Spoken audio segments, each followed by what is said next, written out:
Vasudeva Sutam Devam Kamsa Chanuramardanam Devaki Paramanandam Krishnam Vande Jagadguru.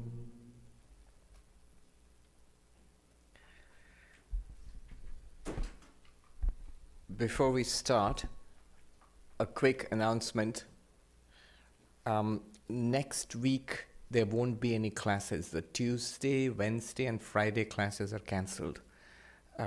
There's the World Parliament of Religions, which is going on in Toronto now, so I'm going there day after tomorrow.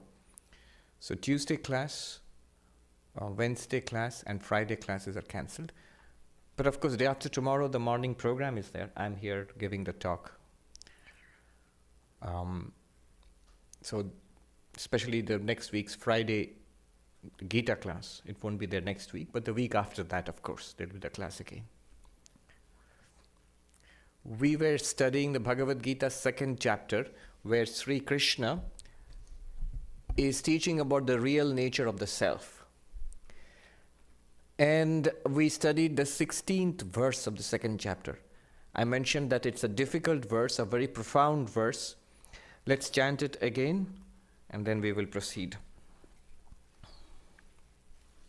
16th verse. Nasato vidyate bhavo, nasato vidyate bhavo, na bhavo vidyate satah, na bhavo vidyate satah, ubhayoropi drishtvantaha, ubhayorapi drishtvantaha, stvanayos tattvadarshibhihi, tvanayo tattvadarshibhihi. Very profound verse which says that the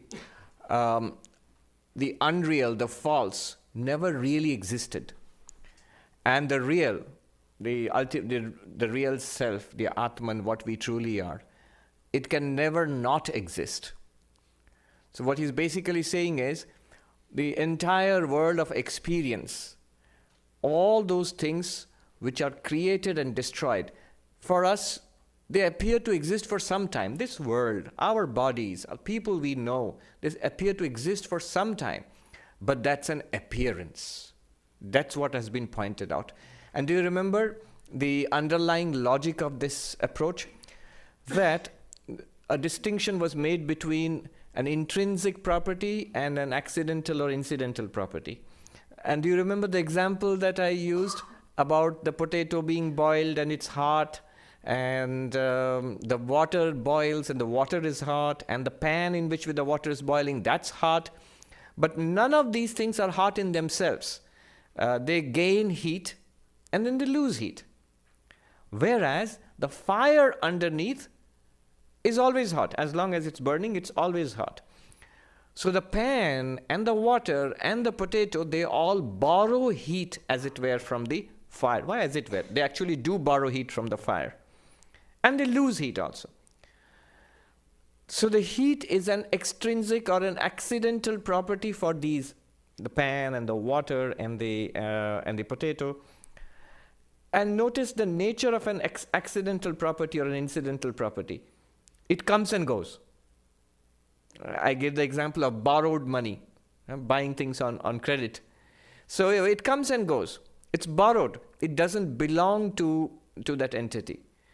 Which means the lesson we take away, the principle we take away from it is that accidental or incidental properties are those which are not intrinsic to the very nature of a thing. They come and go. A thing can be with it and can be without it also, and can possess it for a time being. So what? If this is understood, now apply it to existence itself. Applying it to existence, what will happen if existence is an incidental property? Sounds very philosophical or abstract, but it's not. Remember, incidental properties are gained and lost. If existence is an incidental property, it will be gained and lost.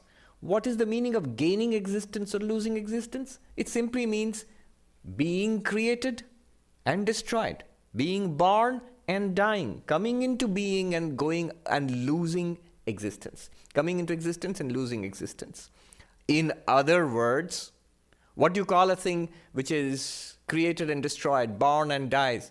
Impermanent. In Sanskrit, anitya, impermanent.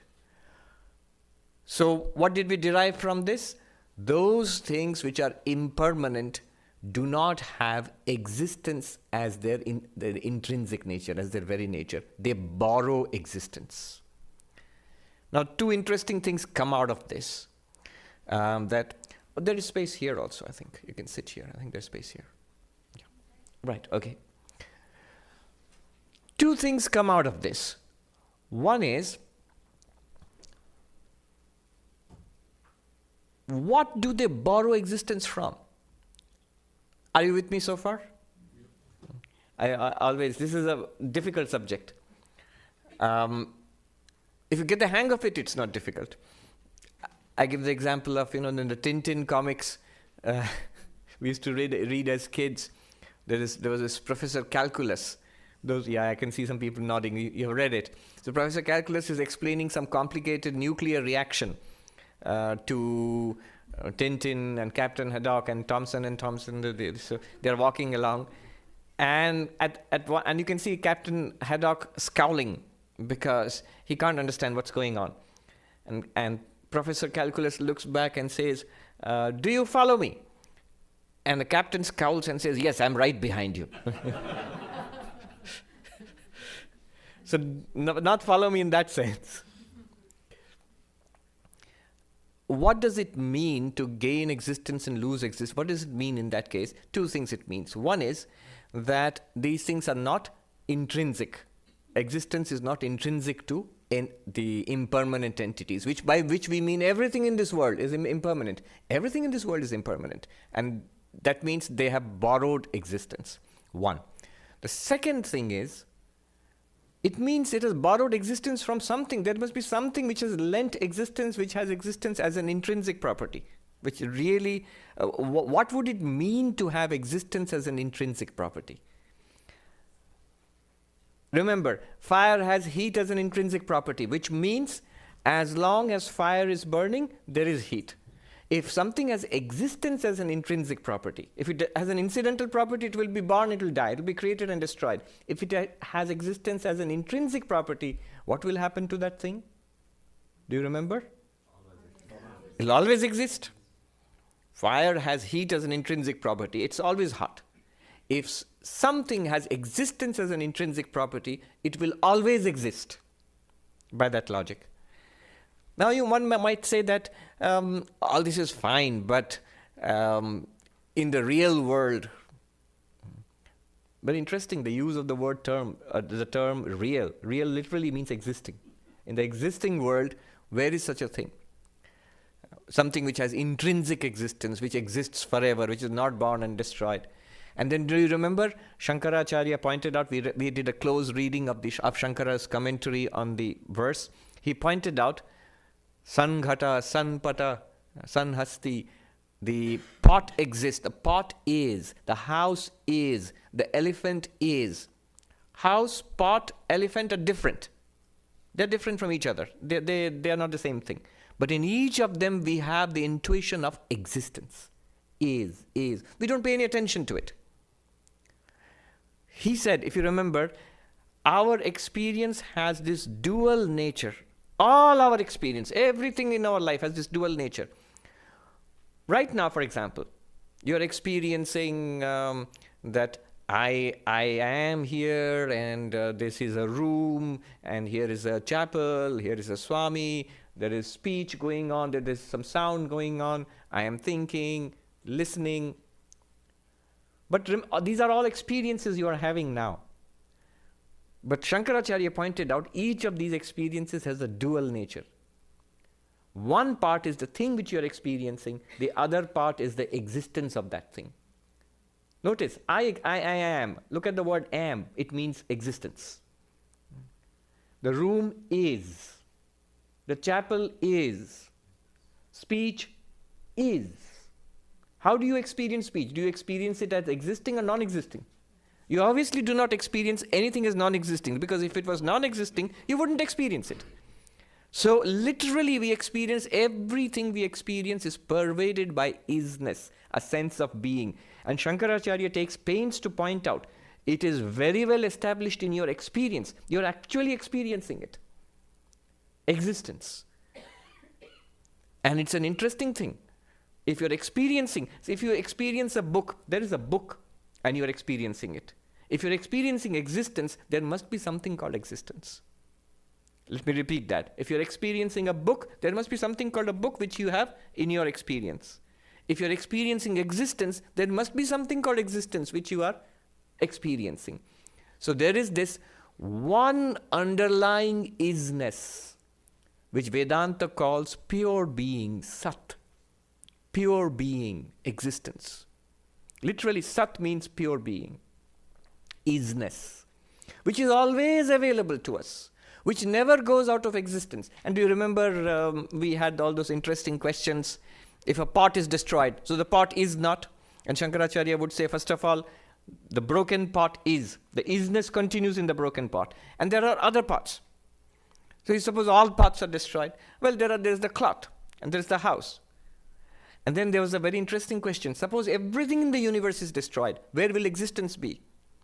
And then very interesting conclusion was, all these things in the universe, all names and forms, they manifest existence. If the names and forms are gone, existence remains, but there's no way of appreciating it. All these things we discussed. So the conclusion was, in this world of experience, whatever we are experiencing in the world, there is an isness, which is permanent, which is not born, which does not die, that never goes out of existence. It cannot, logically. And there is this continuous stream of appearances, things and places and people and events, our own bodies and minds and thoughts, which come and go, which pop in and out of existence. And they borrow existence and they appear to exist for a while. Then they lose existence and they go out of, they die or are destroyed. And the conclusion being, I am that pure existence. I am that infinite, that unlimited existence, always experienced. And every other thing in the world, that other thing, other than existence, in itself it has no existence. They are all appearances. They are what is called mithya, the false, the apparent. And it said, the one who is clear about this is the Jivan Mukta, the enlightened while living. This is the goal of Vedanta, to live like this. That I know my real nature and everything in the world is an appearance in me. Nothing in the world can shake me because I am beyond death. I am beyond change. The real me, not the body, not the mind, not this little person. So the enlightened person is very clear about these two. He said the ones who are enlightened, they know these two separately. What are the two? The real, pure being, which I am. And appearance, name and form, which appears in me and disappears in me. So these two are very clear for the enlightened person. Now, moving on, 17th verse. So it is a very philosophical verse, but what is the practical conclusion of that verse? What follows? 17th verse. Avinashi tu tad vidhi, avinashi tu tad vidhi, yena sarvamidam tatam, yena sarvamidam tatam, vinasham abhyayasyasya, vinasham abhyayasyasya, na kaschit kartum arhati, na kaschit kartum arhati. But know that by which all this is pervaded to be imperishable, no one can bring about the destruction of this immutable principle. If there are two things, one which is pure being, which is the one which truly exists, and the other appearance, which never exists, did not exist in the past, will not exist in the future, And even when it seems to exist right now, because of borrowed existence, it has no intrinsic existence. It's just borrowed it from pure being. So these are two things. Now, if the appearance, the world of appearance, names and forms, Maya, this samsara, to what category does it belong? Sat or asat, pure being or appearance? It belongs to the category of appearance. And what did the earlier verse say? Pure being never goes out of existence, and appearance never really comes into existence.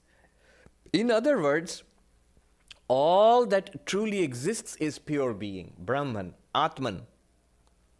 And what seems to exist right now, this does not actually exist. What is existence here is that pure being, which means this world has no existence. And what seems to exist here is because this is none other than that pure being. I'll repeat, that pure being alone exists, but we experience it as this world. The example which I liked very much was we were in Canada, it was last year I think, in Loon Lake, the beautiful place in British Columbia, and there was a spiritual retreat there. And if you get up early in the morning before any wind blows, it's very still, and the water is very, very clear. It's a vast lake surrounded by dense forests and hills. So you can see in the early morning light, if you look, the water seems absolutely transparent. And if you look into the lake, what will you see? Not water. What appears to you, sky and hills and forests. Even if birds fly, you can see all of that. But in the lake, what is there? Are there forests there, trees there, birds there, mountains there? No. It's just water and water and water. The trees are water, the mountains are water, the sky is water, the birds flying are water. Everything that you see, there is water. In fact, when you look inside and see your own face, it's water only there. It is water alone which exists really. But what you are experiencing are things, people, entities, even actions, birds flying around and all of that.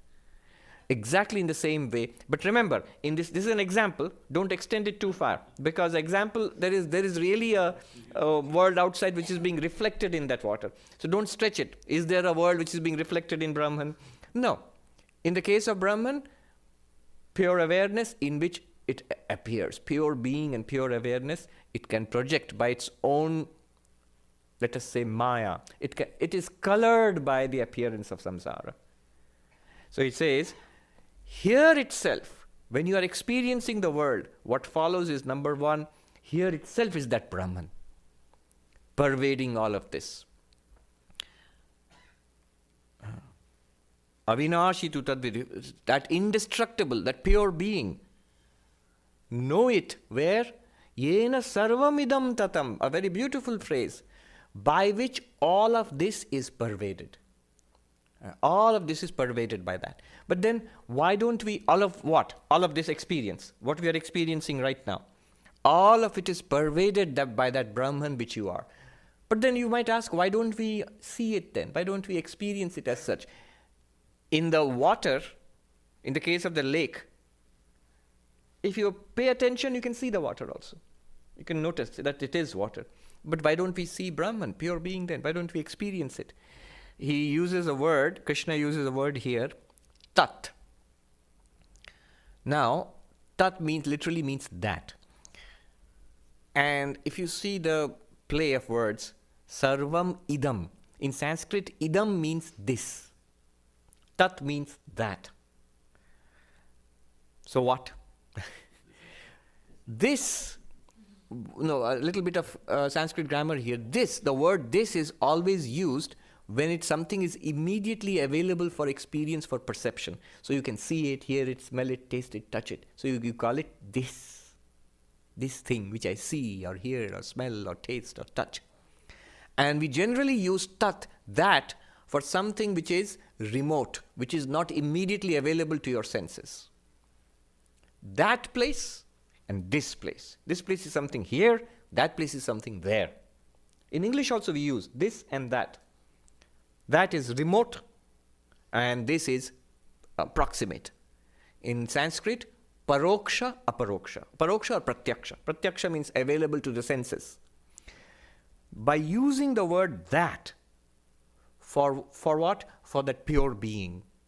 Krishna is indicating it's not available for your senses. Just as the world is available for your senses. You can see it, hear it, smell it, taste it. You can interact with it.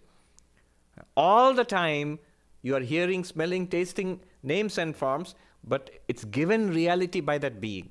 But that is not an object for senses. It's not something that you can see. It's not something that you can hear or smell or taste or touch. It's beyond the senses. Upanishads say adrishyam, literally invisible to the senses.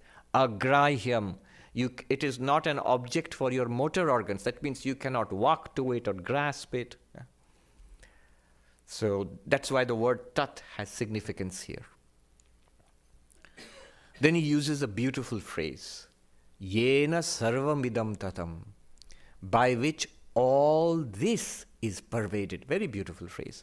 It makes all the difference between high philosophy and a living philosophy, between abstraction, beautiful abstraction, very clever philosophy, and a living philosophy available to all of us. Yena sarvam idam tatam. See, one might say, what is available to me? What is available to me is this world, not your abstract philosophy. And he says, yes, by that thing which we spoke about, this world of yours is pervaded through and through. It's available right here. Yena sarvam idam tatam, by which all is that pervades everything. All this is pervaded by that pure being. One might ask, how is it pervaded? Because pervading might mean, here is a room. It was dark and we switched on the lights. So the light has pervaded the room. But remember, light is something different and the room is something different. The room can exist without the light, and lights also can exist without a room. So room and light are two different things. And one can pervade the other. Or another way, sometimes we light the incense here. So when you light the incense here, the fragrance pervades the room. So fragrance is one thing and the room is something else, and one thing pervades the other. Is Brahman pure being like that? Is there a world and then Brahman enters it like smoke or like fragrance or like light? It could be. Like it pervades. And it's not a silly idea, it's a profound philosophy. Sankhya says that. Sankhya says there is a material universe pervaded by the light of consciousness. Swamiji, would that make the Brahman different from the appearance? So It will. Duality, right? There'll be a duality. Is that what Krishna means? No. How do you know he doesn't mean that? He's already said it in the 16th verse. Only one of them exists, the other appears to exist. If both of them existed, see, the incense and the room both exist in our example. The light and the room both exist. There's a duality. In Sankhya, consciousness and matter both exist. Independent of each other, they interact.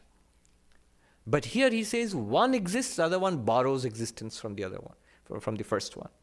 So it is not like that. Then what is it like? It's like that Loon Lake example I gave you. In the lake, the trees and the sky and the rocks and the hills, they don't exist. They appear. What exists is only water, and water pervades that entire scenery there, in the lake. Snow of all shapes, all are pervaded by the same water. Ornaments, golden ornaments of all shapes and sizes and types, varieties, all are pervaded by the gold. Waves in the ocean, clay in the pot, classic examples in Vedanta, clay in the pot, all kinds of pottery barn, huh? Amsterdam Avenue, it's there. So it's pervaded by clay, all are pervaded. But just how are they pervaded? It's not that there is a pot and clay walks in there, hello Mr. Pot, I'm going to pervade you. No. The pot is virtually constituted of the clay, through and through. The waves are constituted of water, through and through. Icebergs are constituted of that water, through and through. No matter what the shape or the size or the form, ornaments, extraordinary variety of forms, all pervaded through and through by one substance, gold. In the same way, Brahman, that pure existence, pervades everything that we experience, through and through. The nice phrases they use in the Himalayas and among the monks. You can appreciate it. In Hindi, they are very effective. I'll tell you in Hindi and translate it into English. This pervading, everything pervaded by God, through and through. I'm using the word God as the absolute, Brahman, pure being. The phrase they use, Thasathas bharpur. It's a very homely phrase. Bharpur means filled up. Thasathas means packed. There's not the slightest space for anything else left. There is, in Brahman, there is not the slightest space for any samsara. In the lake, where I saw all that, is there any space for mountains and trees? No, it's full of water. Have they parted and given, can come and trees can come and stay here, and sky can be here and the mountain can be here? No. So, it is pervaded in that way. Pure being pervades our experienced universe in that way. Now this phrase, by which all this is pervaded, yena sarvam idam tatam. Tatam means vyaptam in Sanskrit. Vyaptam means pervading. This comes 3 times in the Bhagavad Gita. And in the context is beautiful. Once it comes here, the 17th verse of 2nd chapter. The other time it comes in the 22nd verse of the 8th chapter. It's 22nd verse is Purusha sapara partha bhaktya labhyastu ananyaya yasyantasthani bhutani yena sarvam idam tatam. Yena sarvam idam tatam. It says that there is the transcendent being who can be attained only by devotion, by one-pointed devotion, by love,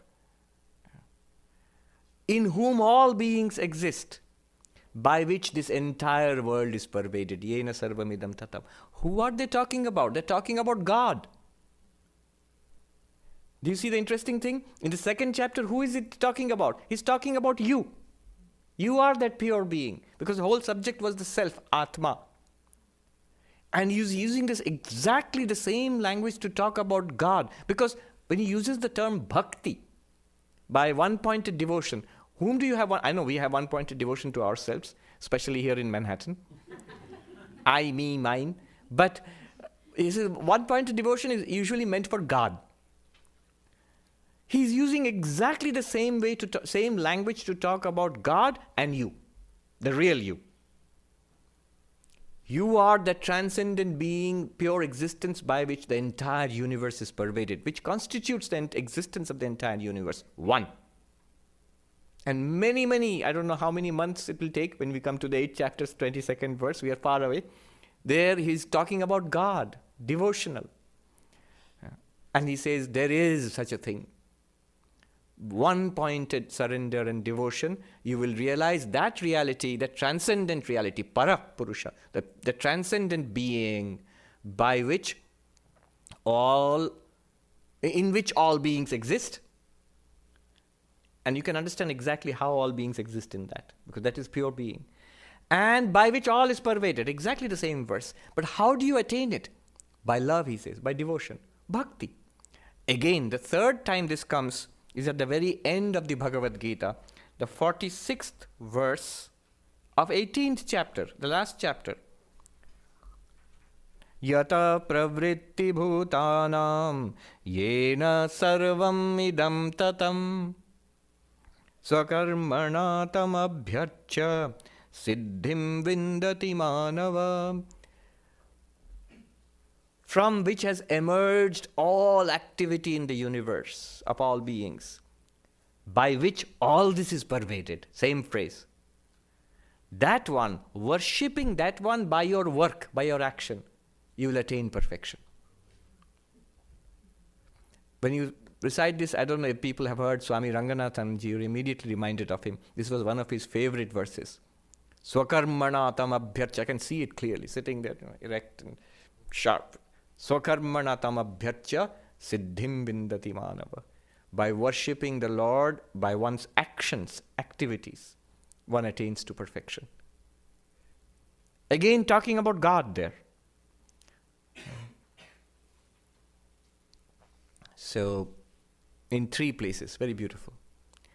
There is another place in the 9th chapter, 4th verse. A similar phrase is used. Just one word is, Maya tatamidam sarvam. By me all this is pervaded. Instead of saying by that all this is pervaded, by me all this is pervaded. Krishna says, Matsthani sarva bhutani,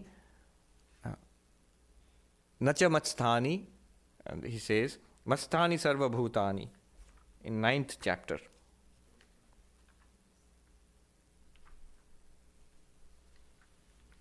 Yes. 9th chapter, 4th verse.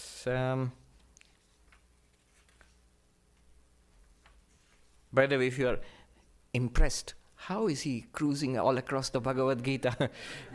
I could see that in some of your faces. Don't be impressed. I put in hard work. I was studying it today. But yes, there are people.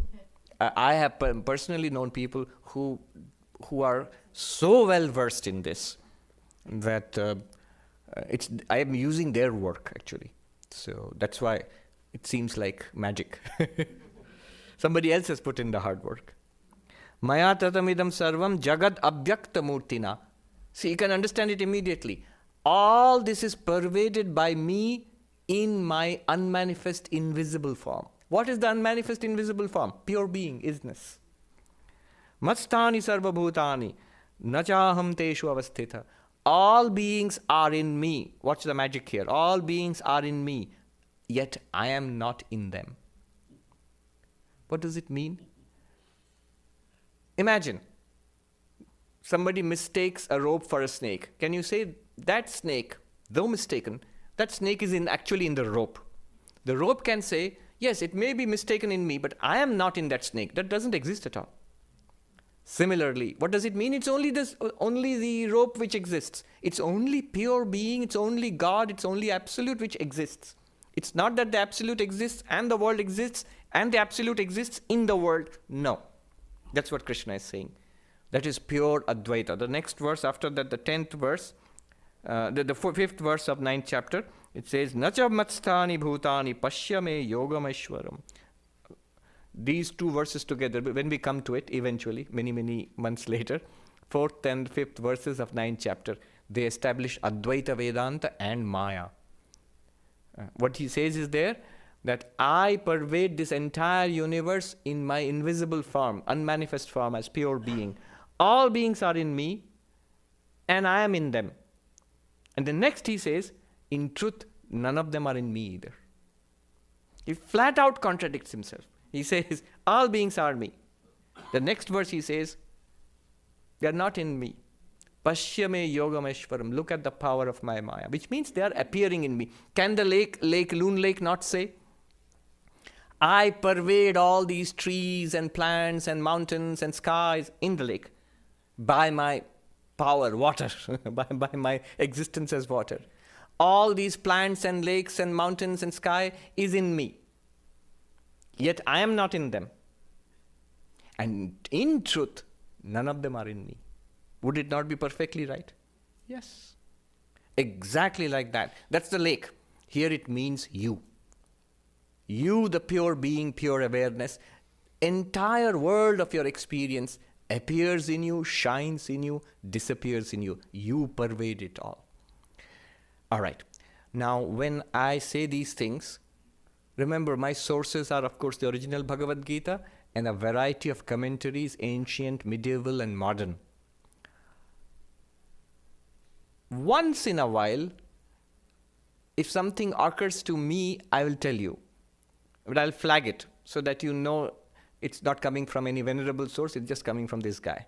So what occurred to me today, this is not from any kind of commentary. When I was looking at the 3 + 1, 4 occurrences of this phrase, Second chapter, 8th chapter, 9th chapter, 18th chapter. You know what occurred to me? Notice. The 18th chapter clearly is Karma Yoga.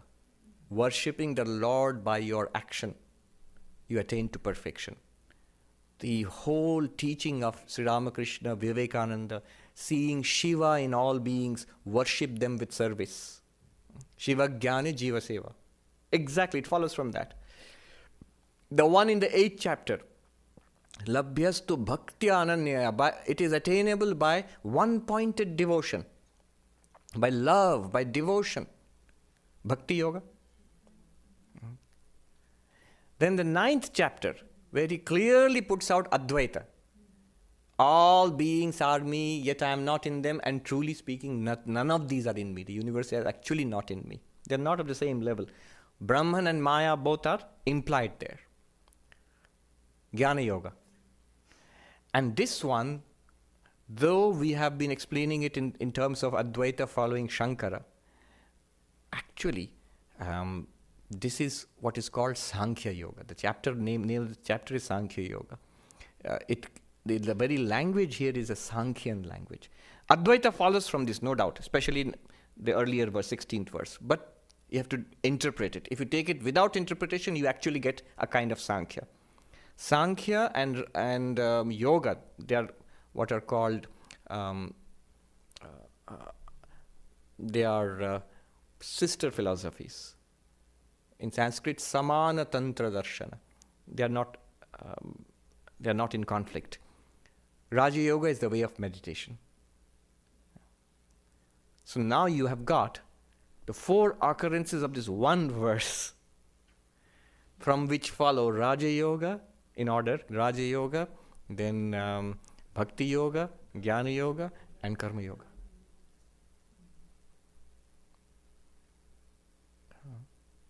So that just sort of seemed to me that this has been put in these 4 ways throughout the book. But anyway.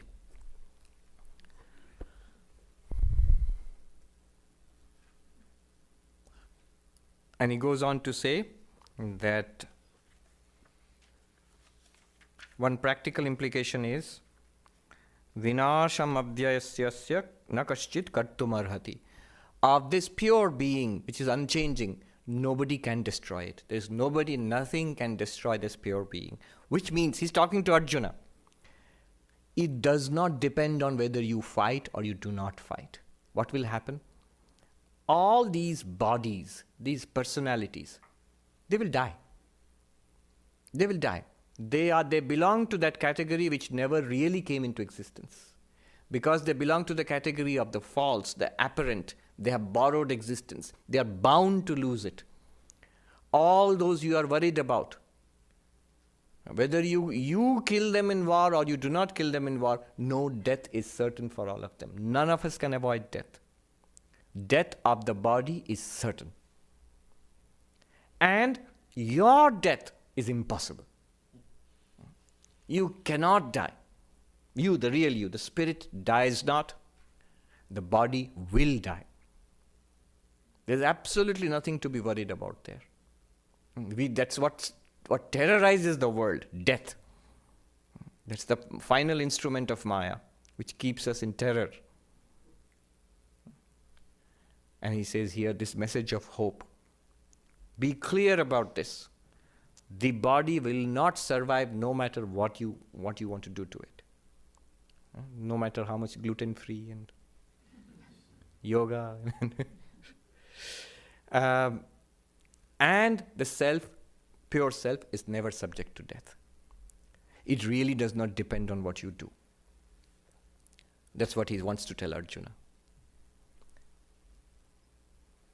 What else do I want to say about this? A couple of points.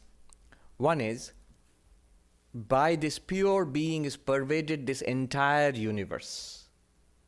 By that pure being is pervaded this entire universe.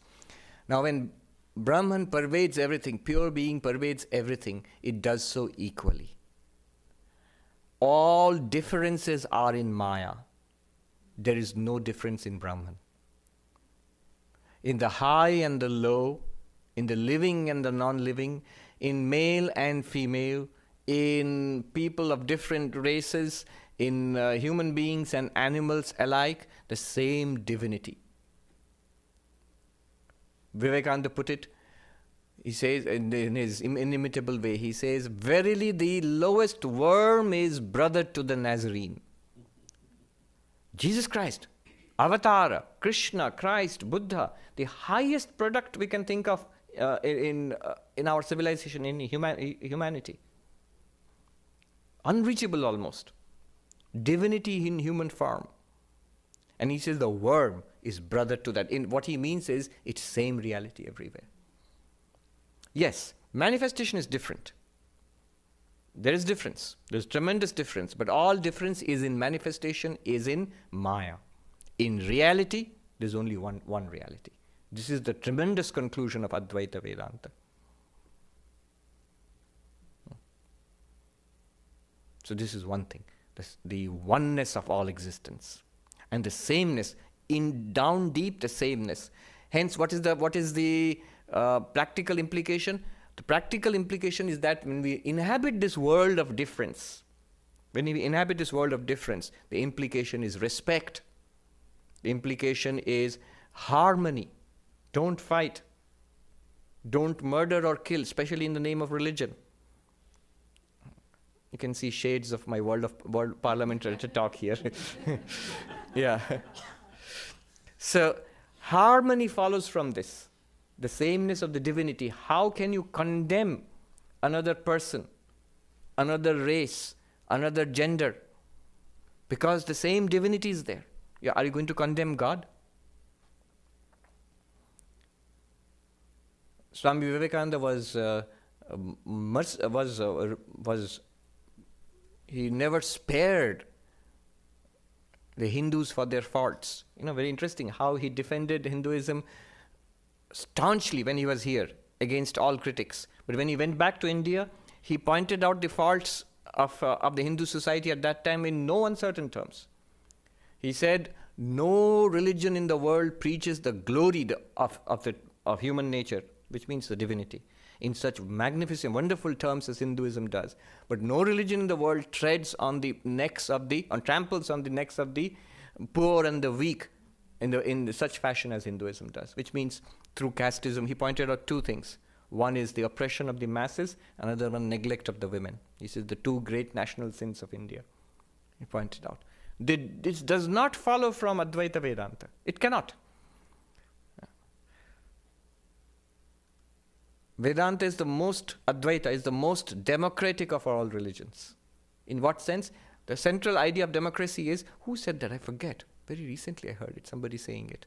Democracy is the central idea of democracy is that political power lies in each of us equally.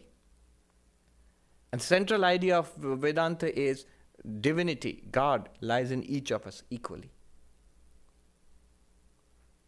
That's why he thought that the United States, he loved America for its ideals of freedom and human dignity. He felt that this country is most suited for Advaita.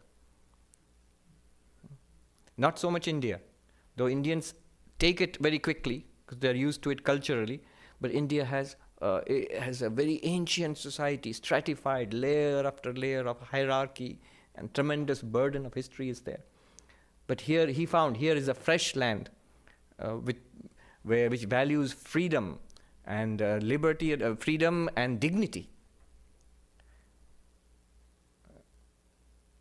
What he tried to give was a spiritual philosophy for the ideals enshrined in the American Constitution, actually.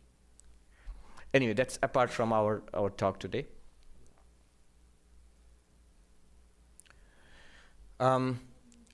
There is one more thing I wanted to point out before we go further. Oh, an interesting point. Again, a little bit of Sanskrit grammar here. The second line, it says, Vinasham abhyasya asya nakaschit kartum arhati. If I translate, the first line said, that indestructible reality, by that everything here is pervaded. That. And remember why he said that? Because it's not accessible to senses. That reality by which this samsara is pervaded. That means beyond our senses. This means which we can interact with. But strangely enough, in the second line he says, he says, nobody can destroy this unchanging reality. He uses the word asya. Of this unchanging reality, nobody can accomplish the destruction thereof. This is, it's clumsy in English if you translate that way. But what I want to point out is, for Brahman, for that ultimate reality, he has used two words. In the first sentence he says that reality. In the second sentence he says this reality. Pointing out thereby, it's not inaccessible. It's not beyond our reach. It is in fact continuously accessible. How is it accessible? Didn't you just say we can't see it, hear it, smell it, taste it, touch it? We can't walk to it, we can't hold it by our hands. It's not accessible to any of our instruments. It's accessible in this way. Let us say all of this, all of you here are accessible. What is the proof that I experience you? I will say I see you. What is the proof that you are here today? I will say I saw them. So the proof for your existence here is my seeing you. Seeing, proof for existence. Hold on to this. Seeing is the proof for existence. Now, what is the proof for the existence of my eyes? Will you say seeing? No, I can't see my eyes. Let me make it even more interesting. What is the proof that there was no elephant in the room? If there was an elephant, I would have seen it. I didn't see it. Therefore, there is no elephant. The proof for the non-existence of the elephant is I did not see it. The proof for your existence here today is I saw it. So the proof of existence is seeing, proof of non-existence not seeing. Now I cannot see my eyes. Therefore, my eyes do not exist. What's wrong with it? This rule applies only to objects. To objects. Objects are revealed by your awareness. The presence of objects is revealed by your awareness. The absence of objects is revealed by your awareness. Both the presence and absence of objects reveal your awareness. They point to the fact that you are consciousness itself. It's a very crucial point. How do you see God in every experience? This is the answer to that. In every experience, God is being continuously revealed to us. Let me use two words, revealed and manifested. The light reveals this book to you, here. And the book manifests the existence of light. You, the consciousness, you, the existence, you reveal this world, you give this world its existence.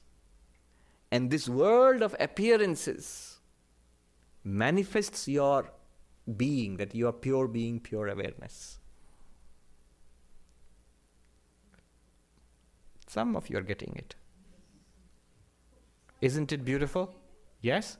When you're not awake and sleep. Right. What did I say? Both the presence of objects and the absence of objects are revealed by your consciousness, and both the presence and absence of objects reveal your consciousness. How do you say that you are sleeping? When you are able to say, when you wake up, how did you say that you are sleeping? Because something revealed sleeping to you. Not at that moment, you cannot say, because mind is not working. Senses are not working. Mind and senses have gone to sleep. Hence, you cannot think, I am sleeping. You cannot say, I am sleeping. If you could say that, you wouldn't be sleeping. You know, that funny thing, mothers, they test the children. Has the good boy gone to sleep? If he has gone to sleep, his right leg will move. And the right leg moves a little bit, and the mother knows. It's just pretending. No, kids, you have a hard time to put them to make them sleep. They become hyperactive just before bedtime. So you cannot express that I am sleeping, and yet it's an experience. It's an experience of absence. It's not the absence of experience. Deep sleep is not the absence of experience. Yeah.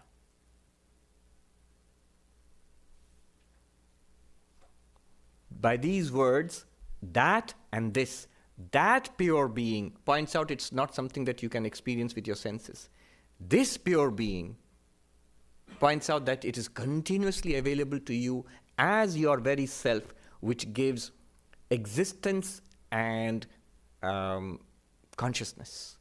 It reveals the world and gives existence to the world.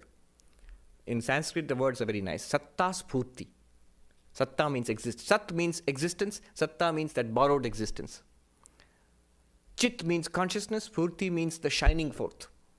Spuran in Sanskrit, shining forth, expression. The world it shines forth. Yes. Swamiji, so the existence that the real I gives to, let's say, this altar, is it different from the existence that like someone else gives to that altar? What someone else? So When you say someone else, there is no someone else. There is only one being. The moment you say the real I, look at the language you used. The real I is a limitless I. Think about it. You can if you get what we are talking about, you can actually check in your own experience. Is awareness limited? Where is the end of awareness? Is it limited in time? Does it come to an end? Time flows in awareness. Is it limited in space? I've given the example, one monk in Uttarakhand said, hey, how do you say, Swami, stop, how do you say that I'm all-pervading? I'm here, I'm not even there. How can I be all-pervading? Question, I'm here, I'm not even there. How can I be all-pervading? Immediate answer was, but here and there, are they both not in your awareness? In your dream, you are standing here looking at something there, here and there. In fact, the entire universe in your dream, was it not in your mind? There is no limit to awareness, no limit to pure being. All limits are in pure being. If you say that, you say, so what? How does it relate to my question? It relates in this way. If all limits are in pure being, then where is the limit between you and another person? Bodies are limited, they're different. Minds are limited.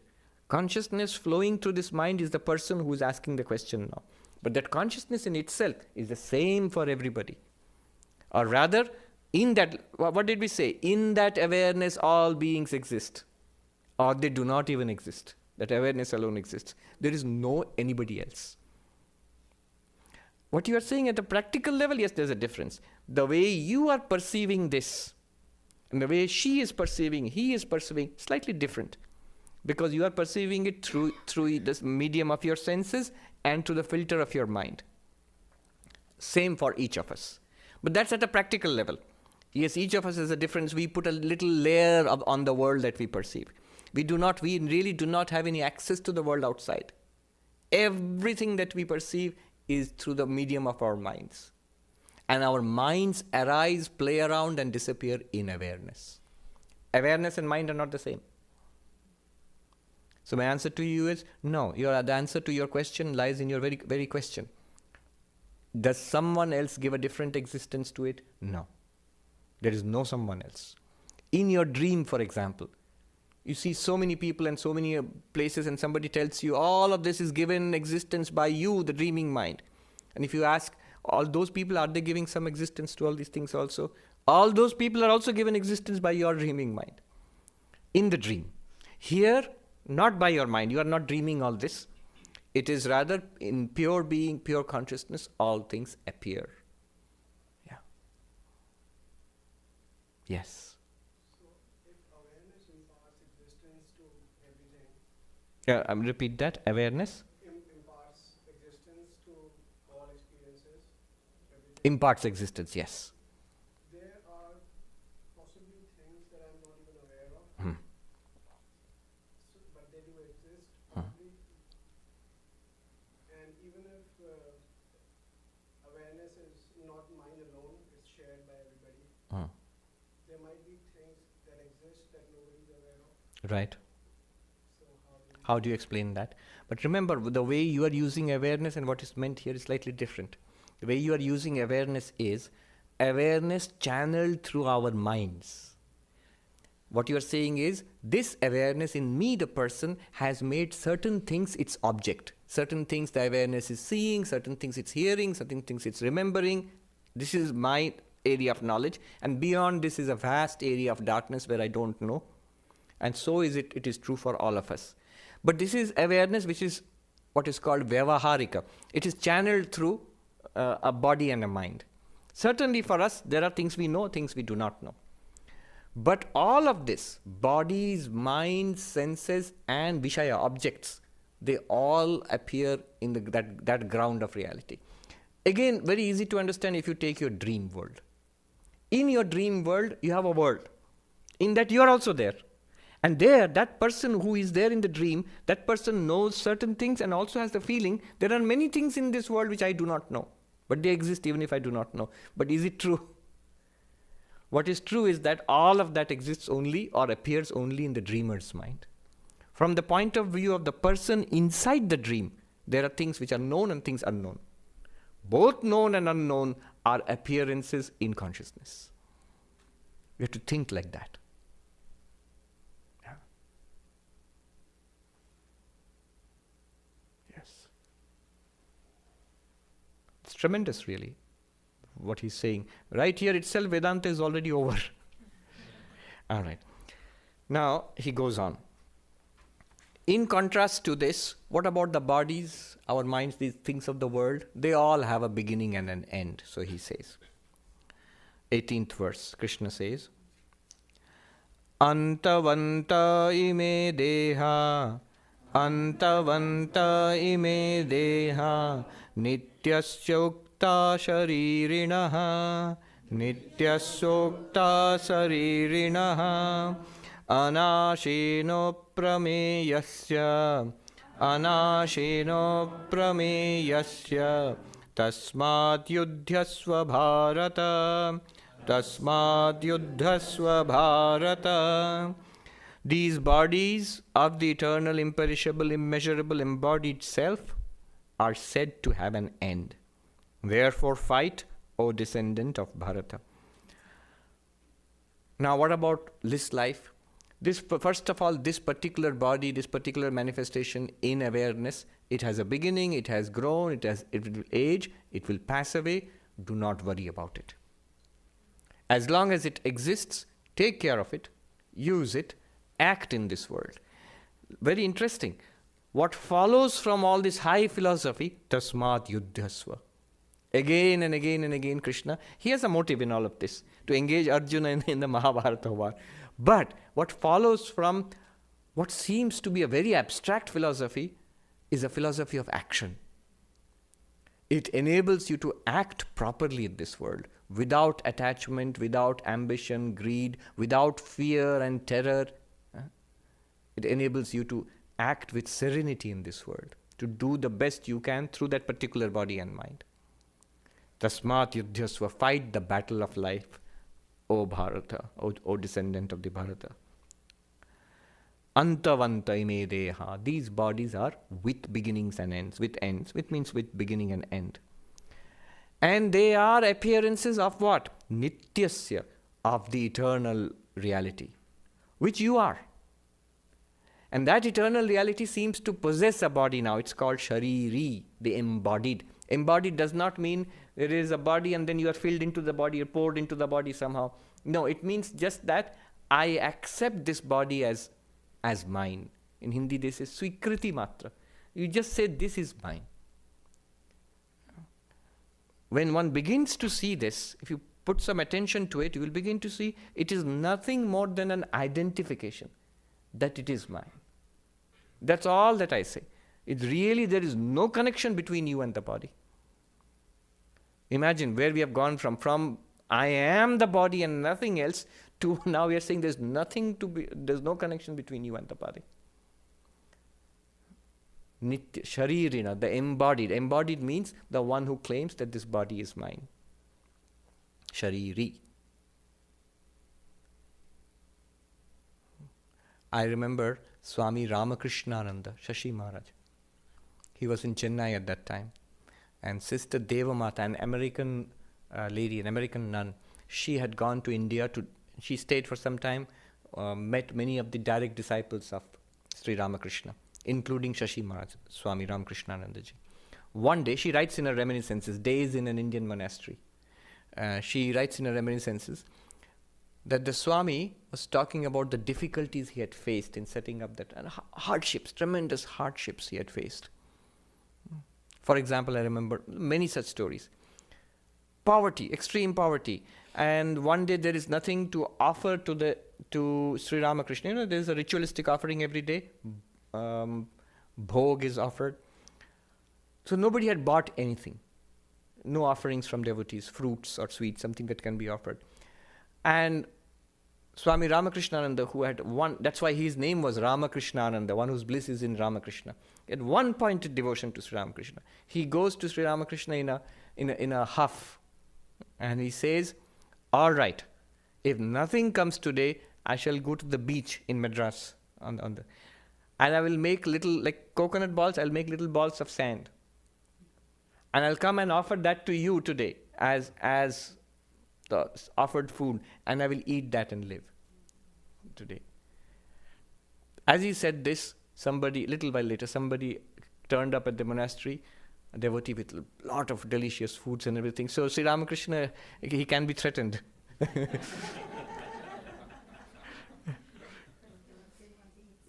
Yes, immediately all sorts of nice food came up and turned up. Anyway, so he told many stories and how he had struggled. He was a powerful figure, but apparently, and his talks were not very, very entertaining. Let's put it this way. He was a very serious man, Ramakrishnanandaji. So sometimes his talks were very poorly attended. But whatever, if even one person turned up, he would go and give the talk. He would go to different parts of Chennai and give the talk. He'd go in a rickshaw sometimes and give the talk there. He wouldn't touch money. He would people gave money, so he would ask them to tie it on his dhoti. Donations for the monastery. And it so happened one day in torrential rain, and that place is flooded. He wades through knee-deep water, dirty water in the sewers there, to go to the place where he has to give a talk. And he goes there because he has to give a talk there. Nobody has turned up. He sits there, gives the talk, and comes back. Yeah. So he said, I'm not doing it for a person. I'm offering it to the Lord. The Lord is always present. They seriously meant it. And so on. So many experiences he tells. And Sister Devamata writes that I was indignant. Why should a person like Swami Ramakrishnananda, this saintly person, why did he have to suffer so much? I felt so bad. So I said to him, Swami, why did you have to suffer so much? And then she writes, he looked startled and surprised, and he said, what are you saying? My real life is infinite. Let the Lord play with this little life as he will. Nitya, of the eternal. This little life, born yesterday, fated to die tomorrow. What is it to you? Give it to the Lord and let the Lord play with it as he will. So that is what he says. Nityasya yukta sharirena. And thus act. Don't sit idly. Act. Do what is in front of you. Anashino. Cannot be destroyed. Aprameya. All right, let me explain this important point. Aprameya means not an object to the pramanas. That means the instruments of knowledge. How do we know something? By seeing, hearing, smelling, tasting, touching, by inferring, through science, by through logic, inference, by testimony from others. We know in various ways, in various sources of knowledge are there for us.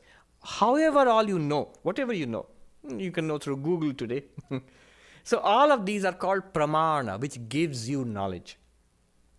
And this ultimate reality, aprameya, it's not an object for any of these pramanas. You can read about it in a book.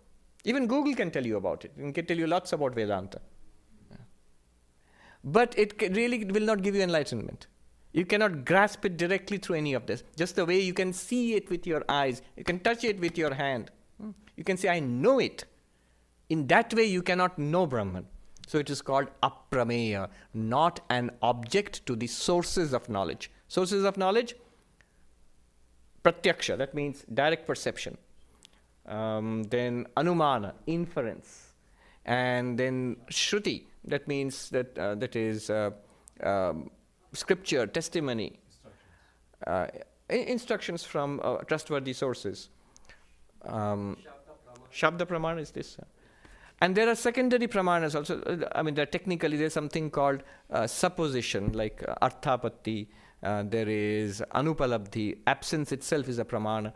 We will not go into it. A lot of technicalities. The whole system, the whole thing is called epistemology, the science of knowledge. It's a branch of philosophy, very big branch of philosophy. But the point here is, all the sources, epistemic sources, pramanas, do not operate on Brahman. So this leads to a problem. The problem is, all this you are saying, what is the proof? Again, the same thing. Proof that this book exists, I see it. I can touch it. All of us see it. So it exists. What is the proof that this pure being, pure consciousness exists? What is the proof?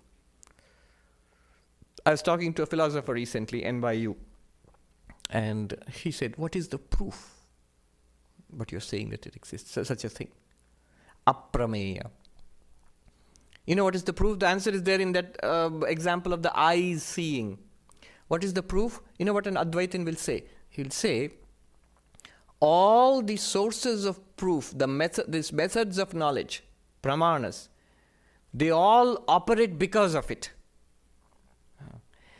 That consciousness is the one which powers, which lights up all the pramanas. How do you see? Do the eyes see? No. It is consciousness which sees through the mind and the eyes. Do the ears hear? No. It is consciousness which hears being channeled through the mind and the ears. Does the intellect do science? No. It is consciousness channeled through the intellect which does science. It is consciousness, in consciousness, and through consciousness, everything is happening. So this is the answer that Advaita Vedanta gives. It is not an object to pramanas, but all pramanas. The Sanskrit phrase is pramana, sarva pramana prameya vyavahara. All activities, epistemic activities, are grounded in consciousness.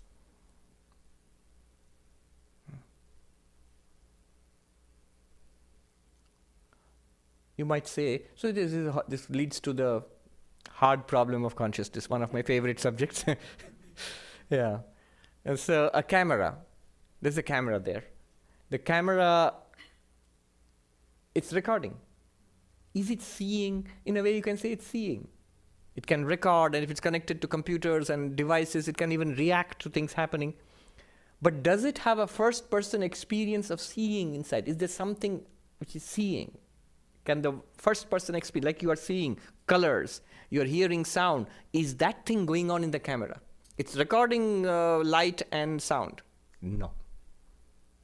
Not even the most ambitious Sony executive will claim our cameras are conscious.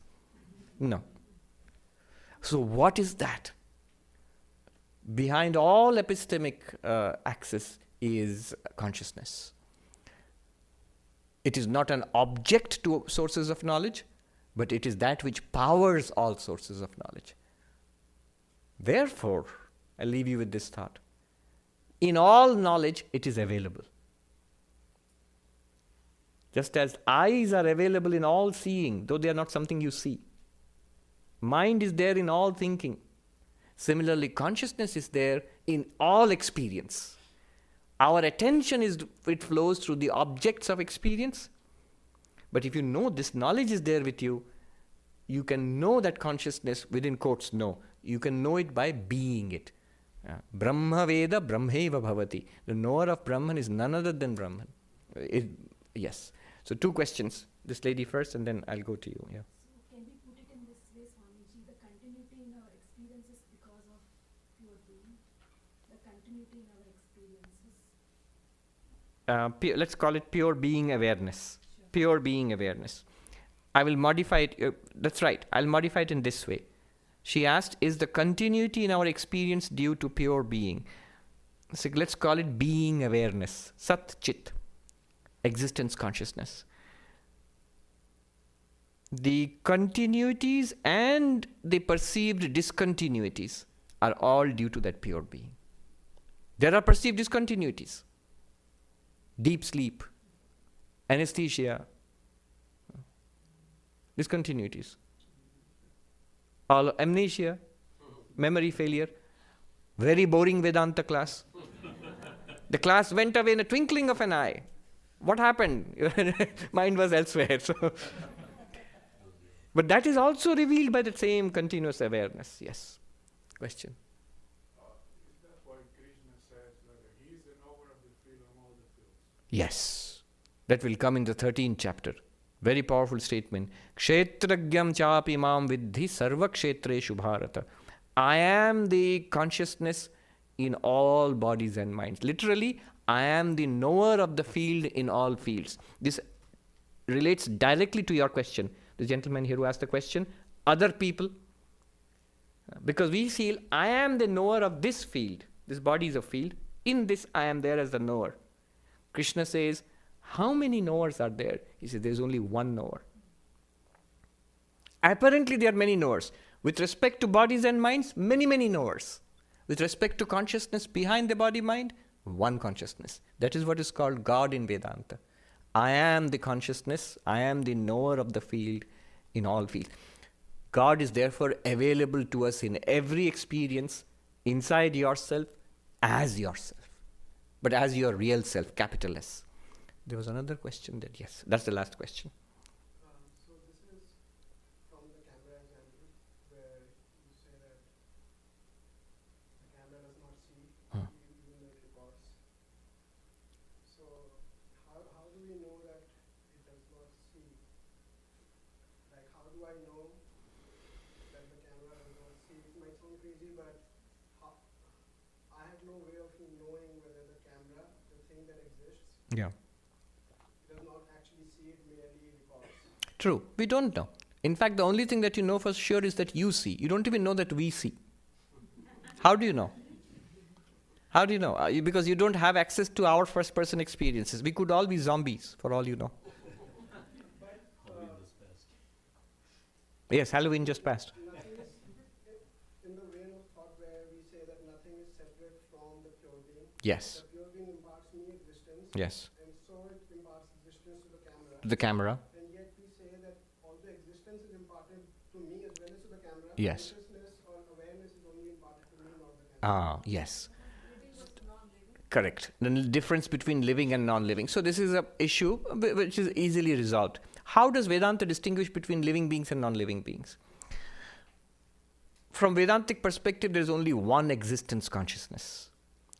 And all things are names and forms. But among these names and forms, there are living names and forms like us. We call them living beings. And there are non-living names and forms like tables, chairs, and the camera. How do you distinguish between them? Vedanta says the word is right there. Living. In Sanskrit, prana. Prana means it's a part of what is called the subtle body. Right now we have two bodies. One is a physical body and one is a subtle body. You see what proof? Again, Vedanta always go to your experience. You have a dual experience. You experience a physical body which is public. Others can see it, your doctor can examine it. But you have an inner experience. Thoughts, feelings, emotions, right? You seem doubtful.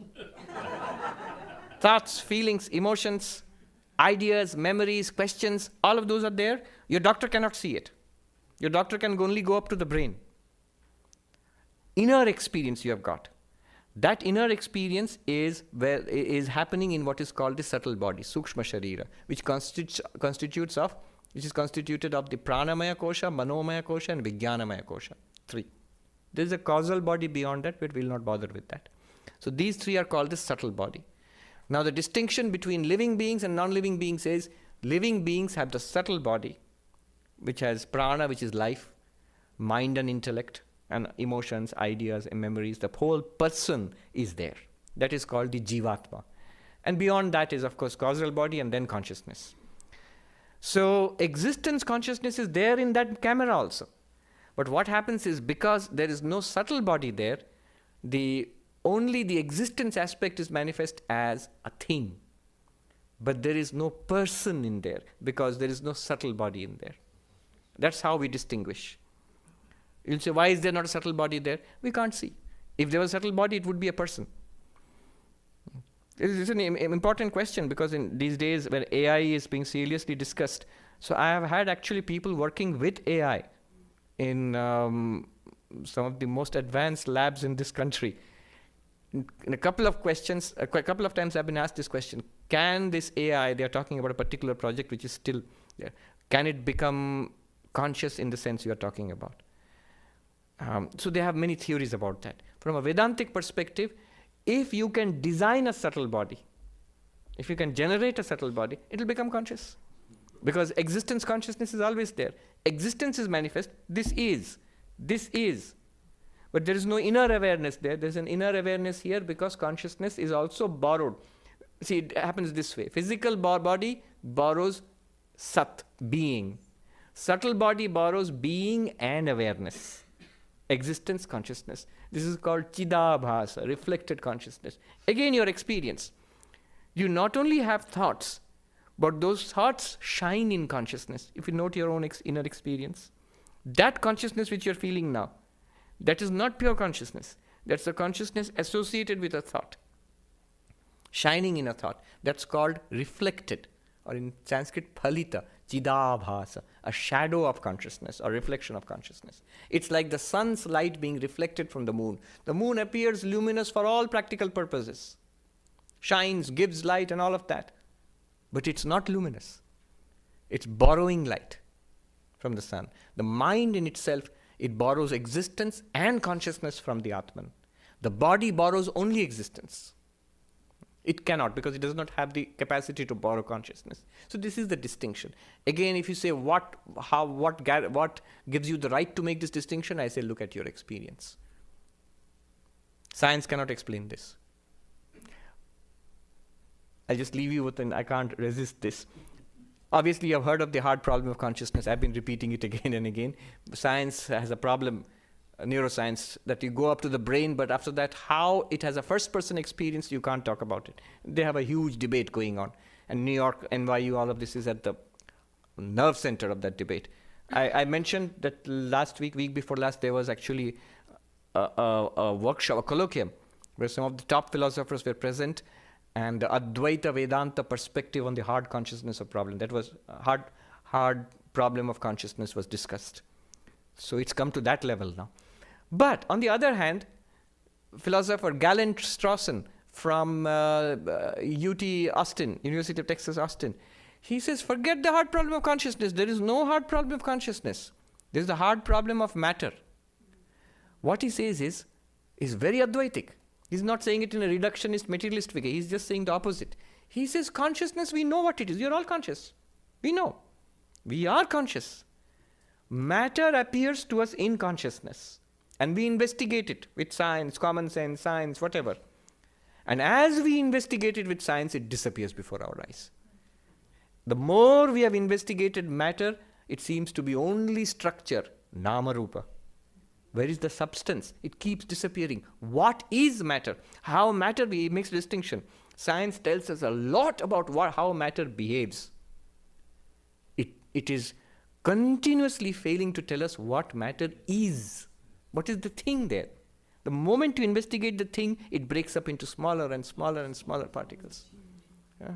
Atoms, to subatomic particles, to nucleus, to protons and neutrons, to quarks, to superstrings, goes further, unimaginably receding further and further back. What are you getting?